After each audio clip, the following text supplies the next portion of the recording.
California's Historic Commission on Reparations for Descendants of Enslaved People had its first meeting in person since the panel was created. California is the only state to examine the issue and explore what kind of relief people might get and who may qualify.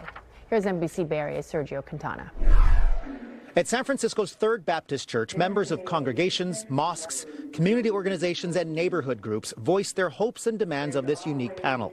We want redress for the constitutional wrongdoings that slavery, lynching, and Jim Crow played in our lives. The United States already has a history of reparations dedicated to two groups: Native Americans, who now have treaties and contracts to compensate them for resources taken from them, and Japanese families who were compensated for being sent to internment camps during World War II. Members of this panel spelled out what they say is clear reasoning for adding African Americans to that list. This is not about who was treated better or worse than someone else.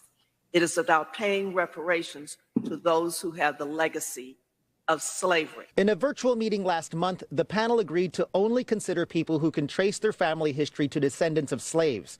And while final recommendations for what reparations people may be eligible for have not been decided, some ideas include paid university tuition, small business grants, community improvement grants, and home purchasing assistance programs. University of San Francisco law professor James Taylor is on San Francisco's Reparations Commission. It's not something like people getting checks and running out and buying things as people assume.